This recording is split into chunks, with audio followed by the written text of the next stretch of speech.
আসসালামু আলাইকুম রহমতুল্লাহ। রক্ত আর পানি একসাথে বইতে পারে না। অপারেশন সিঁদুরের আগ মুহূর্তে যখন পেহেলগামে পাকিস্তানের জঙ্গিদের হামলা হয়েছিল, তখন পাকিস্তান থেকে এক মন্ত্রী এই কথা বলেছিলেন যে রক্ত আর পানি একসাথে প্রবাহিত হতে পারে না। এরপরই আপনারা জানেন সিন্ধু নদীর পানি কিভাবে আটকে দিয়েছিল ভারত।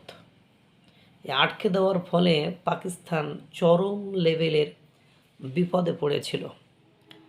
পরে আন্তর্জাতিক মহলে বারবার অভিযোগ করেও কোনো ফায়দা লুটতে পারে নাই, এবং বারবার তারা এটা বলার চেষ্টা করেছে ভারত পানিকে অস্ত্র হিসাবে ব্যবহার করছে। অর্থাৎ ভারত সিন্ধু নদীর উপরে বাঁধ দিয়ে বা সিন্ধু নদীর পানিকে আটকে আমাদেরকে একটা চরম সংকট এবং বিপদের মধ্যে ফেলতে যাচ্ছে। এবার রাভি নদীর পানি আটকে দিচ্ছে ভারত সেখানে ব্যারেজ বা বাঁধ নির্মাণ করে তাদের যে অতিরিক্ত পানিটা পাকিস্তানের ভিতরে ঢুকে যেত, সেই পানি ব্যবহার করে যে পানি পাকিস্তান উপকৃত হতো, সেই পানিটাকে এবার ব্যারেজ দিয়ে নির্মাণ কাজ প্রায় শেষের দিকে, খুব দ্রুত সময়ের ভেতরে সেটা আটকে দেবে। এর আগে সিনাব, জম্মু কাশ্মীর অঞ্চলের সিনাব নদীর ব্যারেজ দিয়ে পানি আটকে দেবে। এদিকে ঝিলাম নদী, সেই ঝিলাম নদীর ব্যারেজ দিয়ে পানি আটকে দেবে। সব দিক থেকে পানি আটকে দিয়ে, আর এর আগে যখন আন্তর্জাতিক মহলে সালিশ বা বিচার হয়েছে, তখন এই যে রাবি, চেনাব, ঝিলাম, এটার অধিকার ভারতকেই দিয়েছে। অর্থাৎ ভারত ইচ্ছামতো এগুলো ব্যবহার করতে পারবে, এবং ভারত এই নদীর পানিগুলো প্রপার ইউটিলাইজ করতে পারতো না। অনেক পানি পাকিস্তানে চলে যেত। এখন সেইগুলো তারা প্রকল্প করে, অর্থায়ন করে ব্যারেজ নির্মাণ করে দিয়েছে।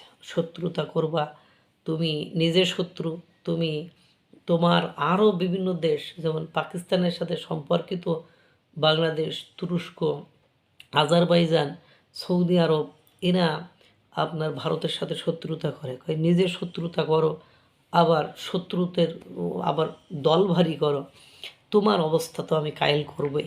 সুতরাং রাবি, ঝিলাম, চিনাব, এ তিনটা নদী অতি দ্রুত সময়ের ভেতরে পাকিস্তানের জন্য গোদের উপর বিষ ফোড়া, অর্থাৎ বিপজ্জনকের কারণ হয়ে দাঁড়াবে। কারণ এই অঞ্চলের পানিগুলো যদি একই সময়ে বন্ধ হয়ে যায়, তাহলে পাকিস্তান তাদের চাষাবাদ কর্মকাণ্ড থেকে স্থগিত করতে বাধ্য হবে।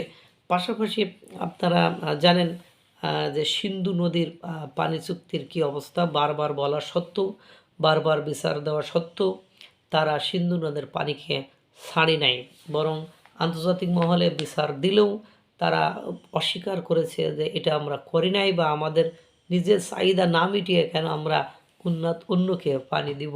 আর বাদ দেওয়ার পরে যখন ভরা মৌসুম চলে আসে, তখন দেখা যায় আপনার পানির যখন প্রচুর ফ্লো থাকে, চাপ থাকে, তখন কোনো কারণে ভেঙে যায় বা কোনো কারণে ছেড়ে দেয়।